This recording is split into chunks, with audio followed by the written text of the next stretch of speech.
ओम श्री गणेशाय नमः।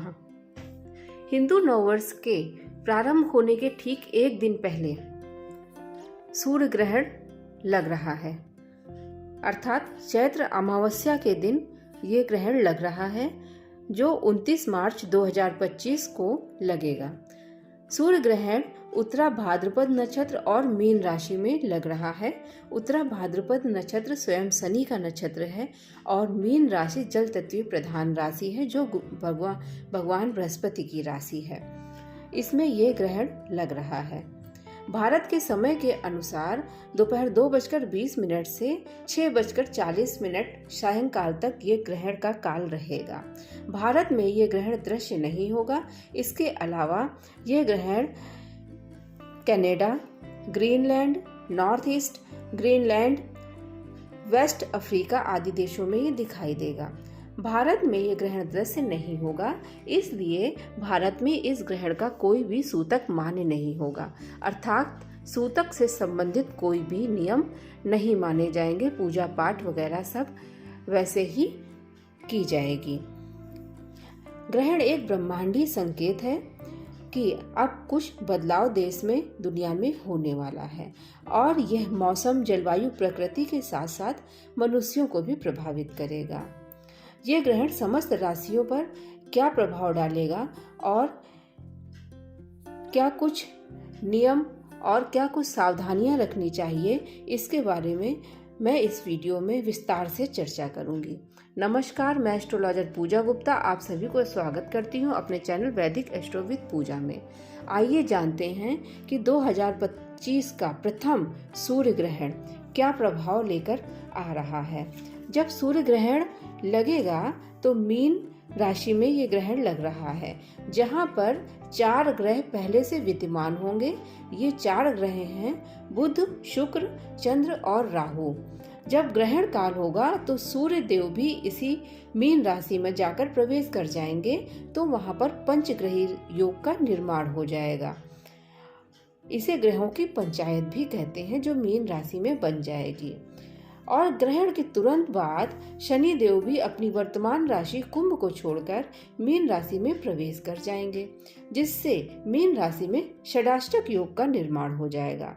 तो यह ग्रहण और षडाष्टक योग, ये दोनों मिलकर एक प्रभावशाली निगेटिव स्थिति का निर्माण करेंगे। विभिन्न राशि के लोगों पर भी इसका प्रभाव पड़ेगा। देश दुनिया पर, राजनीतिज्ञों पर, जलवायु पर, मौसम पर, हर जगह पर इस ग्रहण का विशेष प्रभाव पड़ने वाला है। क्या प्रभाव पड़ेगा, आइए जानते हैं। सबसे पहले जानते हैं कि जलवायु कैसे प्रभावित होगी, अर्थात मौसम पर क्या प्रभाव पड़ेगा। ग्रहण जहाँ पर दृश्य होता है वहाँ के लोगों को पूर्णतः प्रभावित करता है, किंतु जिस जगह पर, जिन स्थानों पर ग्रहण दृश्य नहीं होता है, अर्थात नहीं दिखाई देता है, वहाँ पर भी 25% ग्रहण का प्रभाव होता है, क्योंकि ये ब्रह्मांड में घटने वाली एक खगोलीय घटना है, जिसका देश दुनिया पर, विश्व पर प्रभाव पड़ना तय है। इसके फलस्वरूप प्राकृतिक आपदाएं आएंगी। भूकंप, बाढ़, ग्लेशियर का पिघलना, आंधी तूफान, अग्नि से संबंधित घटनाएं, देशों में युद्ध की स्थिति और बाढ़ आदि आ सकती है। इसके अलावा राजनीतिज्ञों के लिए भी बड़ा बदलाव आने वाला है। सरकार की नीतियों का जनता विरोध करेगी। जगह जगह धरना प्रदर्शन, विरोधी गतिविधियां, सरकार के नियमों का विरोध, ऐसी घटनाएं हो सकती हैं। आर्थिक दृष्टि से शेयर बाजार में भी बहुत परिवर्तन आएंगे। राजनीतिक गतिविधियों के कारण टकराव की स्थिति उत्पन्न होगी। नेताओं में आपसी विरोध व हानि की स्थिति होगी। नेताओं के मान सम्मान में भी खतरा आ सकता है।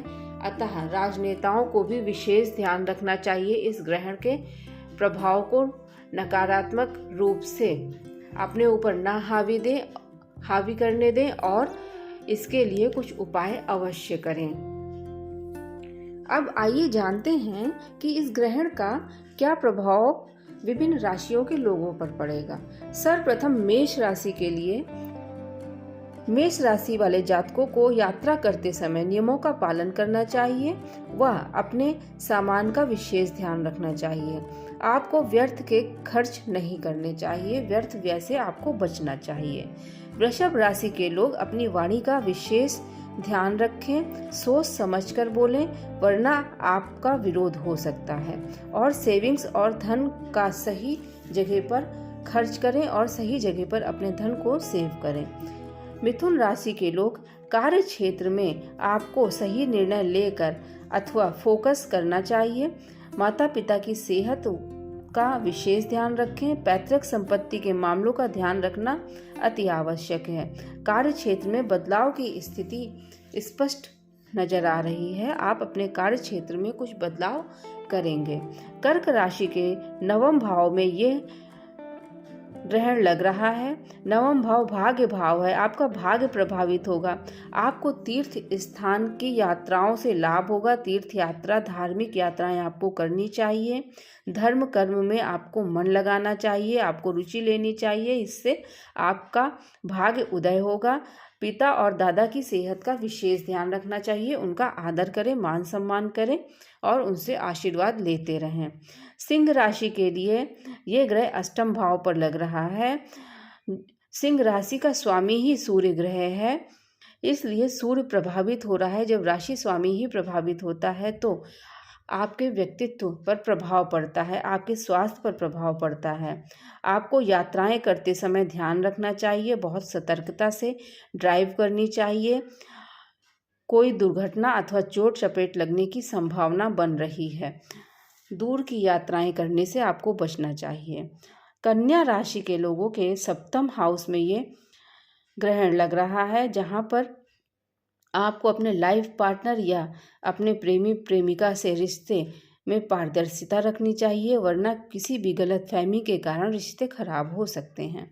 व्यापार व साझेदारी वाले जो व्यापारी हैं, जो साझेदारी में व्यापार कर रहे हैं, उन्हें अपने साझेदार से विशेष व्यवहार रखना चाहिए, अथवा व्यवहार के कारण रिश्तों में मनमुटाव आ सकता है अथवा साझेदारी के कार्य व्यापार में कुछ घपले का अनुमान लगाया जा रहा है। तुला राशि के लोगों को ग्रहण छठे भाव में प्रभावित कर रहा है। छठा भाव आपका रोग, ऋण और शत्रु का भाव है बन रहा है, इसलिए आपको इस समय अपने शत्रुओं का विशेष ध्यान रखना चाहिए। अगर आपकी किसी से शत्रुता है तो उसे हल्के में मत ले। शत्रु आपको हानि पहुंचाने की कोशिश कर सकते हैं। आपको कर्ज लेने से इस दौरान बचना चाहिए।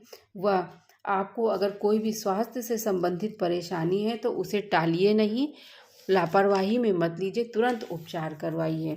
वृश्चिक राशि के लोगों के पंचम भाव में ये ग्रहण पड़ रहा है। आपकी संतान की तरफ से आपको ध्यान रखना चाहिए, संतान किसी गलत रास्ते में ना जाए, संतान से आपके मनमुटाव ना हो। आपके बच्चों का आपको विशेष ध्यान रखना चाहिए। आपकी शिक्षा, आपकी लव लाइफ और आपका स्वास्थ्य इससे प्रभावित हो सकता है।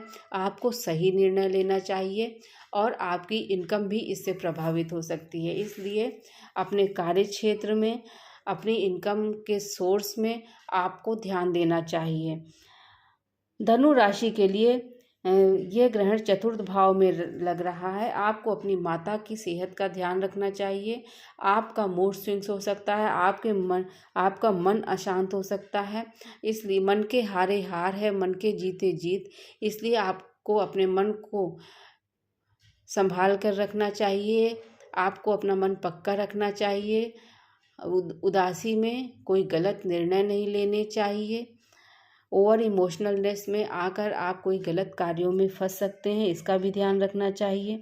अगर कोई पैतृक संपत्ति का मामला है, अगर कोई विवाद चल रहा है तो उसे आगे के लिए टाल दें, अभी उसके लिए कोई निर्णय लेने से आपको बचना चाहिए। इसके अलावा कार्य क्षेत्र में और पिता की सेहत में भी विशेष ध्यान रखना चाहिए। मकर राशि के तीसरे भाव में ये ग्रहण लग रहा है। मकर राशि के लोगों को अपने दोस्तों से और अपने भाइयों से रिश्तों में सजग रहना चाहिए, उनसे रिश्ते अच्छे बनाकर रखना चाहिए। कोई मतभेद हो जाए तो उसे तुरंत सॉल्व करना चाहिए, वरना ये मतभेद आगे बड़ा रूप ले सकता है और रिश्ते टूट सकते हैं। साहस और पराक्रम करें। आपका साहस और पराक्रम कार्यों में मेहनत और लगन आपको सफलता दिलाने में इस समय सहयोग करेगी। कमर के ऊपर के हिस्से में चोट चपेट लगने का डर है, अतः आपको सजग रहना चाहिए। कुंभ राशि के लोगों के दूसरे भाव को ये ग्रह प्रभावित कर रहा है। दूसरा भाव कुटुंब और वाणी का होता है। आपको बहुत सोच समझकर बोलना चाहिए। आपके बोलने से घर का माहौल खराब हो सकता है अथवा लोगों को दुख हो सकता है। घर का माहौल अच्छा बनाए रखें और अपने परिवार के सदस्यों का विशेष ध्यान रखें और आप कटु वाणी ना बोलें जिससे किसी को दुख हो, और खर्च से बचें। आपको अपने धन का भी विशेष ध्यान रखना चाहिए। मीन राशि में ही यह ग्रहण लग रहा है। जब ग्रहण अपनी ही राशि में लगता है तो आपके व्यक्तित्व को प्रभावित करता है। आपकी पर्सनालिटी इससे प्रभावित होगी। समाज में आपको, परिवार में आपको अपने मान सम्मान का ध्यान रखना चाहिए।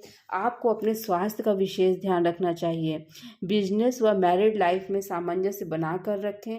लाइफ पार्टनर हो या बिजनेस पार्टनर हो, उससे रिश्ते अच्छे बना कर रखें, वरना मनमुटाव के कारण बिजनेस में कुछ नुकसान हो सकता है अथवा पार्टनर धोखा दे सकता है और आपको बिजनेस में कुछ बदलाव भी देखने को मिल रहे हैं। अतः आपको इस ओर विशेष ध्यान रखना चाहिए। इस प्रकार से यह ग्रहण समस्त राशियों को प्रभावित करेगा, राजनीतिज्ञों को प्रभावित करेगा, जलवायु को प्रभावित करेगा। मतलब कि पूरे विश्व में इस ग्रहण का कुछ न कुछ प्रभाव अवश्य मिलेगा। ग्रहण का प्रभाव लगभग 1 महीने तक रहता है। इसलिए आपको जो ज़रूरी निर्णय लेने हैं, कोई बड़ा निवेश करना है या फिर कोई निर्णय लेना है, तो इसे आगे के लिए टाल दीजिए अथवा अपनी कुंडली किसी ज्योतिषी को दिखाकर उचित परामर्श लेकर आप कार्य को आगे बढ़ाइए अथवा कोई निर्णय लीजिए। ये ग्रहण हम सभी के लिए नकारात्मक प्रभाव ना डाले, भगवान से यही प्रार्थना है। इसके साथ इस ग्रहण के नकारात्मक प्रभाव से बचने के लिए क्या करना चाहिए, अब ये जानते हैं। आपको भगवान शंकर के मंत्रों का जाप करना चाहिए। इसके अलावा रुद्राक्ष भी बहुत फायदा करता है। आपका सूर्य प्रभावित हो रहा है। सूर्य आत्मा का कारक ग्रह है, तो सूर्य के प्रभाव को, सूर्य के बल को बढ़ाने के लिए आपको एक मुखी रुद्राक्ष धारण करना चाहिए। इसके अलावा सूर्य के मंत्रों का जाप ओम घृणी सूर्याय नमः अथवा ओम ह्रीं सूर्याय नमः का जाप करना चाहिए। सूर्य को जल का अर्घ्य देना चाहिए। गायत्री मंत्र का पाठ करना चाहिए। आदित्य हृदय स्रोत का पाठ करना चाहिए। इस प्रकार से मैंने इतने उपाय बताए हैं। जो उपाय आपको अच्छा लगा हो, आपके लिए सूटेबल हो, आप वो उपाय कर सकते हैं और सूर्य के बल को बढ़ा सकते हैं। भगवान शंकर हम सभी पर अपनी कृपा दृष्टि बनाए रखे और इस ग्रहण के नकारात्मक प्रभाव से हमें बचा कर रखे। इन्हीं मंगल कामनाओं के साथ मैं एस्ट्रोलॉजर पूजा गुप्ता अपनी वाणी को विराम देती हूँ। अगर आपको मेरे द्वारा दी गई ये जानकारी अच्छी लगी हो तो मेरे चैनल वैदिक एस्ट्रो विद पूजा को like, subscribe, share and follow करें। इसके अलावा मैंने अपने वीडियो में खडाष्टक योग के बारे में, सूर्य और शनि और राहु के योग के बारे में विशेष जानकारी दी है। आप मेरे वीडियोस को देखें, फॉलो करें और शेयर करें। मैं यही चाहती हूँ, आपसे यही प्रार्थना है कि आप इसे शेयर करें अगर आप अपने दोस्तों को भी ये जानकारी देना चाहते हैं तो। नमस्कार।